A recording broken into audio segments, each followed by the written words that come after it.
There is a fair amount to keep in mind when writing fiction, and especially so when that fiction is wildly different from reality. Your world not only has to be cool and unique and alluring, it has to be logical and consistent and believable. But luckily there is some leeway given to every writer, and it's possibly the only thing that allows fantasy and sci-fi to exist. It's the suspension of disbelief. It's the idea that a consumer understands that something might not be truly realistic, but they push their criticism to the side. They suspend their disbelief in order to enjoy the fiction as a whole. Suspension of disbelief is critical to many of the most iconic moments in fiction. Am I really supposed to think that it's realistic that the Joker got like a dozen dudes to kill each other in sync, then have a bus ram through a bank in order to seamlessly slip into a school field trip convoy? No, but who freaking cares because it's so cool to watch? Am I really supposed to believe that Thanos didn't just consider doubling the universe's resources instead of halving its population, or the infinite amount of other fixes he could do with unlimited power? No, but Thanos' background and motivations are just so cool that I accept it. I suspend my disbelief in order to enjoy the fiction. It's a sort of give and take relationship a consumer has with the creator. We are willing to ignore some small flaws because we trust the creator has a worthwhile story in return. But for Game of Thrones, this concept became its Achilles heel. Like any other fiction, it relied on suspension of disbelief from its very beginning. But it was seasons 5 through 8 in particular where the relationship between we watchers and the creators became completely one-sided. And I think there is no better representation of this than Arya Stark. She occupies this pseudo-infallible narrative high ground that demands both the audience's and the other characters' respect, even though very little writing-wise was done to actually earn it.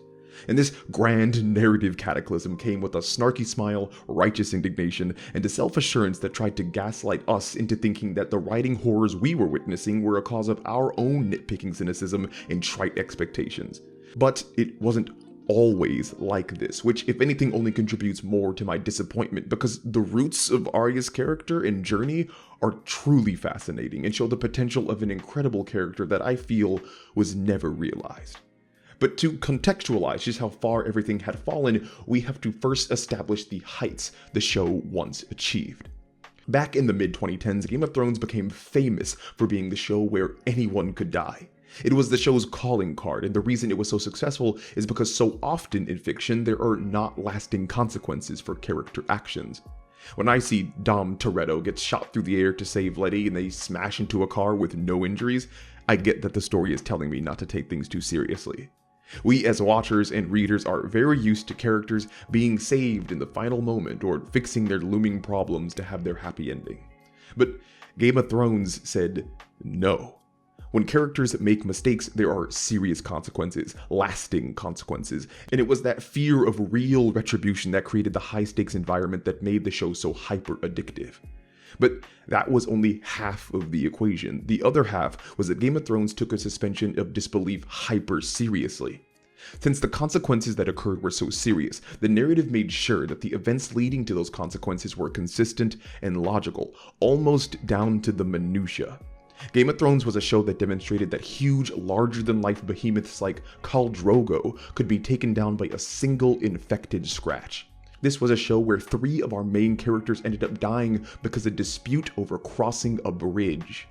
We fans of the show were taught not to fear the big battles and huge set pieces, but the little moments that stacked upon each other until they were too much for our characters to handle. Ned Stark did not die because of some grand duel. He died because he made a series of small errors and misplays. We became accustomed to a brutal reality where there is no magically getting healed or believing in yourself hard enough that you succeed. Oberyn believed in himself, and he got his brain smashed in. The progression of Game of Thrones' narrative became predicated on these tiny details, the smallest of moments, how they slowly built up, and our ability to recognize them. The Red Wedding was planned right in front of our faces. Joffrey's murder was done right in front of our faces. The show was just counting on you to connect those minuscule dots. This is the tone and culture that the show had established in seasons 1 through 4, where everything had a purpose and everything had a consequence. And that actually leads us to Arya in season 1 through 4, because again, I think it's important to recognize how far the descent into disbelief was. Arya, from her very introduction, was meant to embody the antithesis of typical expected medieval femininity. You will marry a high lord and rule this castle, and your sons She'll be knights and princes and lords. No. That's not me. Arya is a direct foil to her doe-eyed sister Sansa, and a direct rebuke to the fictional trope of women exerting their power by being covert, string-pulling psychological manipulators. Men do stupid things for women. They're easily manipulated. Arya was a little girl being taught by one of the best swordsmen in the world on how to kill guys. And just coming off the tongue, that is really, really cool. You immediately get the sense that the story is leading up to her training for years, mastering swordplay and combat to eventually stand shoulder to shoulder with our other fighters against the greatest threats the narrative has to offer. The show goes out of its way to establish these awesome role models for Arya: Ned, Jon, Syrio Forel. They were meant to set the bedrock of her morality, how she thinks about combat and taking life. She was never going to be as chivalrous and honor-bound as a knight, but she was definitely on the path to have a personal code to manage her excesses and restraints in combat. That's the whole point of training. Then, the planted seed of Arya's character peeks through the soil, and the true beauty of her journey is revealed when Ned is captured by the Crown. With Ned's death, her world is completely overturned and her support system is wiped out. Jon, who gave her needle and started her on this path, is half a continent away and sworn forever to an all-male military corps. Syrio Forel, her fighting master and guide, is dead.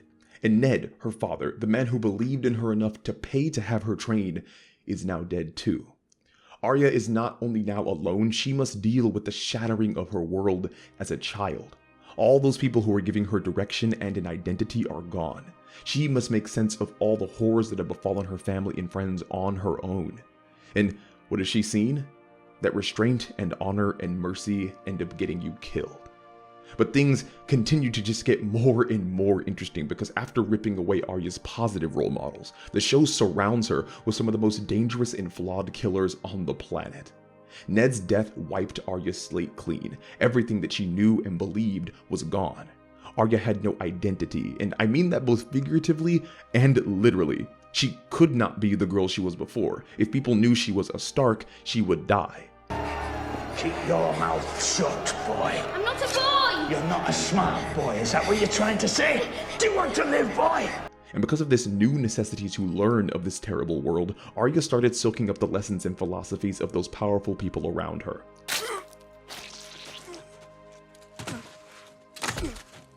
You're learning. Her worldview and instincts were shaped by Sandor Clegane, a man with so little mercy that he would ride down children and not bat an eye.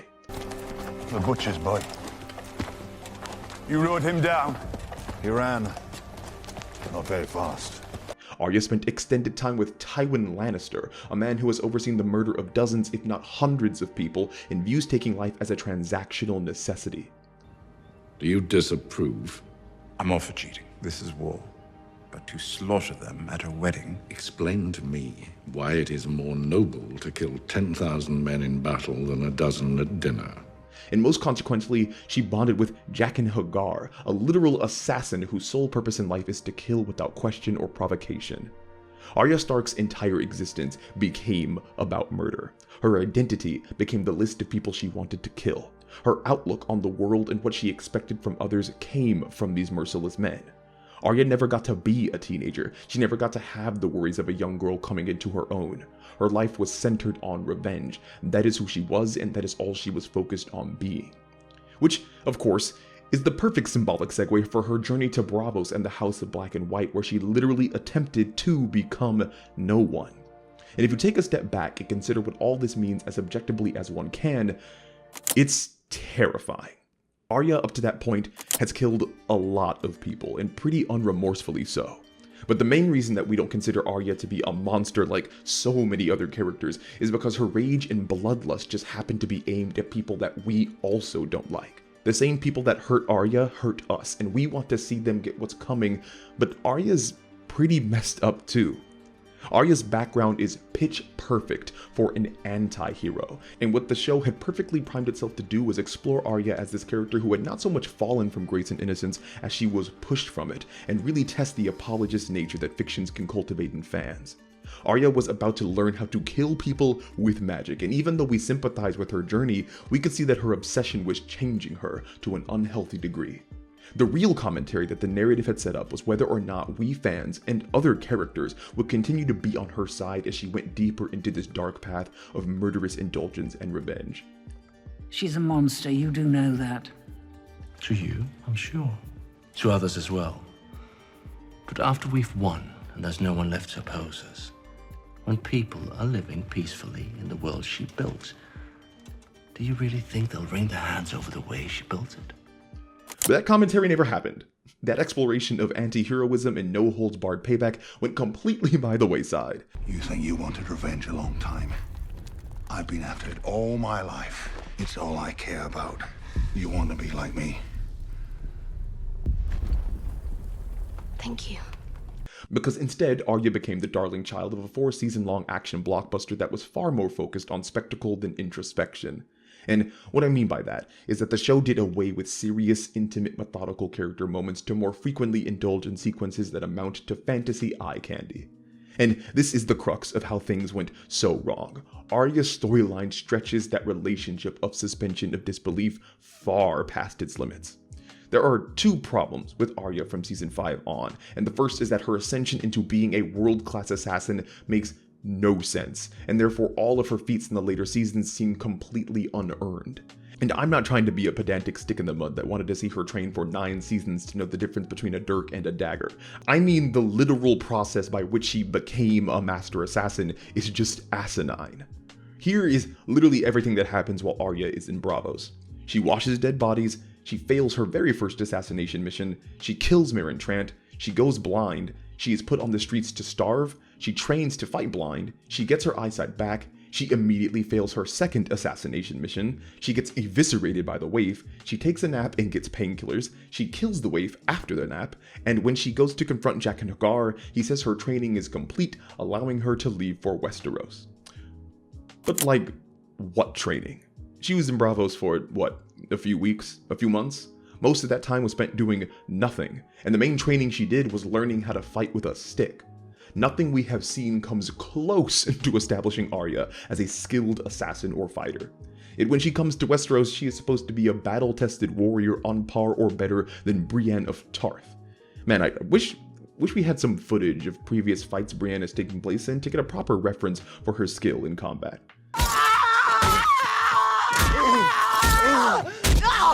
Oh yeah, she beat the freaking Hound.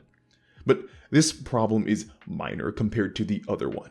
The biggest issue with Arya is that her storyline completely flies in the face of the entire tone and tenor of the show. Remember how we discussed how the little things in Game of Thrones really matter and that mistakes have serious lasting consequences?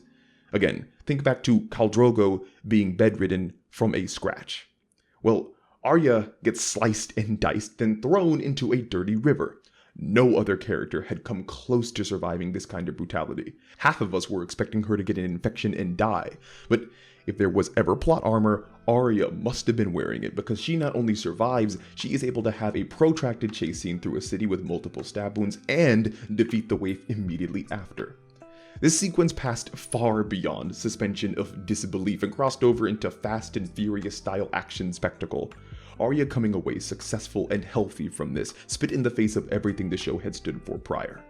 But it wasn't just action sequences that made no sense. So much of Arya's continued storyline only works if the audience doesn't think at all about what she's actually doing. Take her iconic destruction of House Frey. Disguised as a serving woman, she feeds Walder Frey a meat pie made of his own sons and then slits his throat. Now, is this an awesome moment? Heck yeah. But it's not more awesome than it is stupid. I mean, bro, am I supposed to believe that Arya murdered Walder's sons, then chopped up their bodies, brought their meat to the castle kitchen, rolled out dough, packed their carcasses into a pie, stuffed them in an oven, waited for an hour for it to bake, then fed it to Walder Frey without anyone noticing? Like, she baked a whole pie. Why would she do that?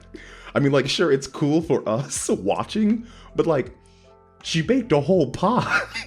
Why wouldn't she just kill Walder Frey? She killed a chick, put on her face, and just was in a kitchen for an hour, I guess, making a pie in the enemy's castle. Like, I truly don't think I can overstate how ridiculous and nonsensical this is.